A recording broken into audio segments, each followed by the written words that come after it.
On the first night of September 1944, in a small town in eastern Illinois, a woman put her 3-year-old daughter to bed, opened the window against the last of the summer heat, and lay down beside her.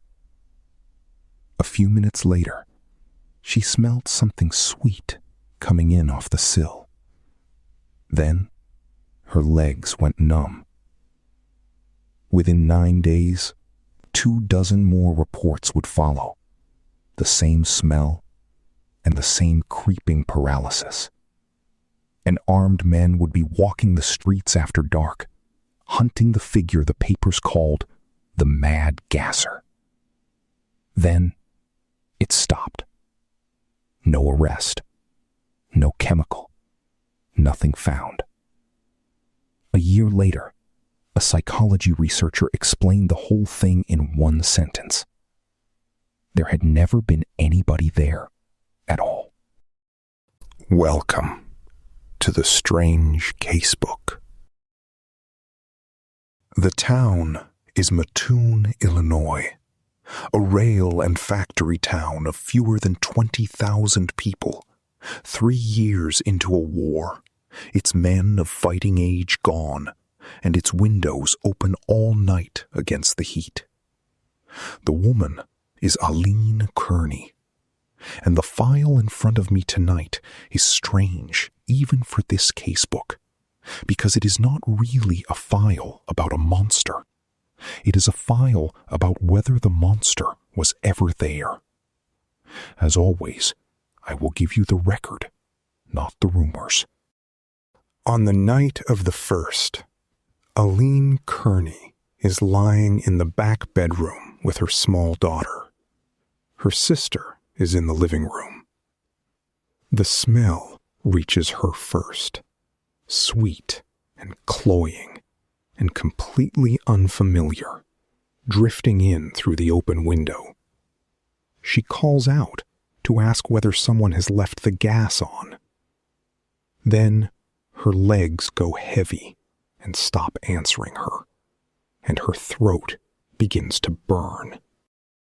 Her sister runs for a neighbor.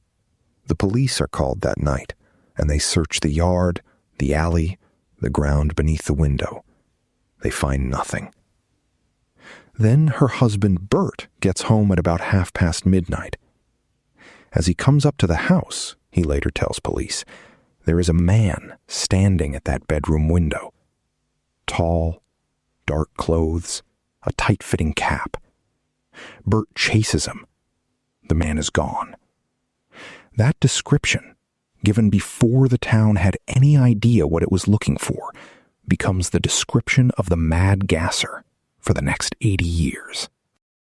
The next day, the Mattoon Daily Journal-Gazette put it on the front page. Anesthetic prowler on loose. Mrs. Kearney and daughter, first victims. Read that last word again.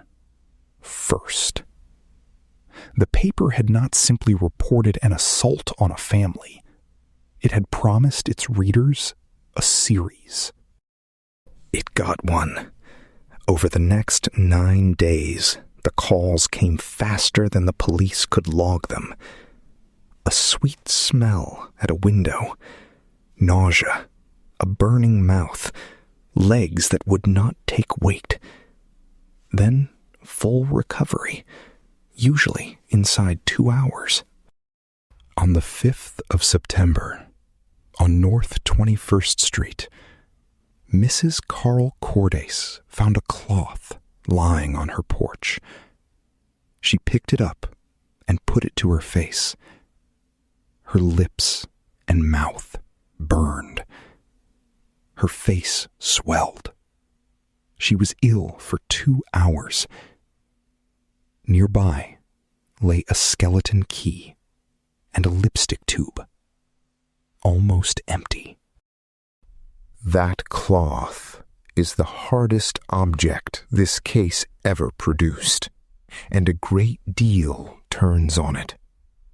An investigator from the Illinois State Crime Laboratory, Richard T. Piper, examined it. He found no gas on it, no anesthetic, no chemical of any kind that could account for what happened to her. Piper would not let it go. He went through chemistry texts and came back with an answer. The prowler was probably using chloropicrin, a war gas from the previous war. Chemists in Chicago dismissed it out of hand. That is the closest anyone came to naming the substance. A guess out of a textbook about a cloth that tested clean. By the 9th of September, the regional papers put the count at 25 victims. 2 sisters on Moultrie Avenue reported a thin blue vapor outside the house and a buzzing sound with it. And the town armed itself. Men with shotguns rode out behind the police cars, so many of them that officers began arresting the hunters to stop somebody's neighbor being shot in a back garden. A city commissioner told Time magazine, "I wouldn't walk through anybody's backyard at night now for $10,000. Then, inside 48 hours, the official story turned around. On the 11th, the same newspaper that had launched the panic ran the headline, "Many Prowler Reports, Few Real." The Commissioner of Public Health, Thomas Wright, tried to hold both things at once. There is no doubt, he said, that a gas maniac exists, but many of the reported attacks are nothing more than hysteria. The next day, the case was narrowed to 4 suspects, and no arrests were made. The chief of police went further. There had probably been no attacks at all, he said. Night winds had carried fumes from a local war plant in through open windows. The plant replied that it kept 5 gallons of solvent for firefighting, nowhere near enough to sicken a town. On the 13th, the paper reported that gas calls were at vanishing point. And that was the end of it. 2 weeks, more than 24 reports. No arrest, no charge, no chemical, no gasser. The verdict came the following year from outside the town. Donald Johnson, a psychology researcher at the University of Illinois, published a study called The Phantom Anesthesist of Mattoon, a field study of mass hysteria. He read the police records and interviewed the people who reported attacks. His figures were striking. 93% of them were women, in a town that was about half women. Most were of modest means and limited schooling, and most of them had first heard about the gasser from the newspaper. His conclusion is one of the most confident sentences in psychology. The hypothesis of hysteria, he wrote, fits all of the evidence, without remainder. Without remainder. Nothing left over. That sentence is why Mattoon still sits in undergraduate textbooks, beside the dancing plague and the War of the Worlds broadcast. And there is a problem with it. Contagion needs something to spread from. In Johnson's account, the source is that front page of the 2nd of September, the day the town learned which symptoms to have. But the case on it had already happened. Aline Kearney lost the use of her legs on the night of the 1st, and the police were standing in her yard that night before a word of it had been printed. There was a man reported at a window before there was any reason to expect one. And the Kearneys were not even the first. A couple on Grant Avenue said their night had been the 31st of August. Honesty requires the other half of that. The Grant Avenue account only reached the record after the story broke, which is precisely what mass hysteria would predict, so it will not carry the weight people put on it. But the first report will. A case that starts a panic cannot be an echo of a story nobody had told yet. And it was not the first time. 11 years earlier, and 500 miles away, in Boudetort County, Virginia, families reported the same thing.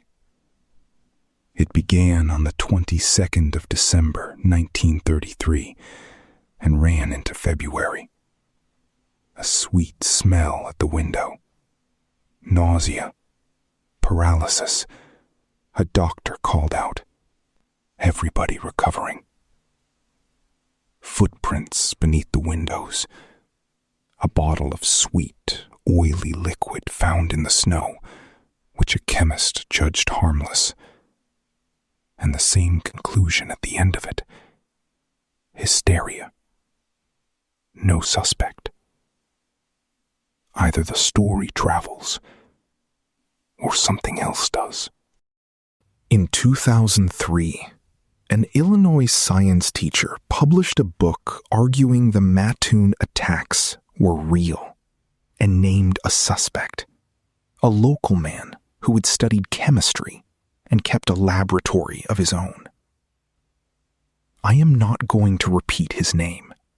He was never charged, and no case was ever brought against him.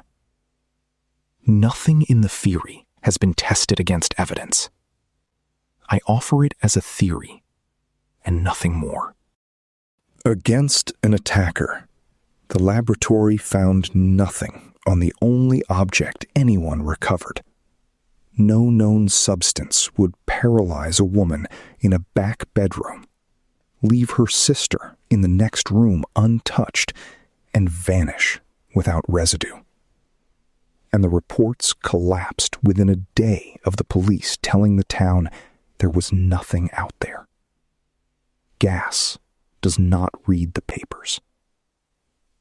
For an attacker, the order of that first night, a prowler seen before there was a prowler to imagine. Symptoms a doctor treated rather than merely described. A cloth on a porch, and a skeleton key nearby. And the same pattern in Virginia a decade before Mattoon had heard of it. The record holds both, and it closes neither. What Mattoon may really document is not a gasser at all, but how quickly a verdict sets. For 2 weeks, a town was frightened of something. Then, in one sentence, written a year later by a man who did not live there, that fear was given a name, tidy enough that everybody could stop looking. Without remainder. A very clean phrase for 2 weeks that were not clean at all. Aline Kearney never withdrew her account, and in Mattoon, the argument has never really stopped. I will leave it with you, because I cannot settle it. Which do you find heavier, the timeline or the psychology? The file stays open. I will see you at the next. If you'd like to sit with more cases like this, subscribe. The file stays open.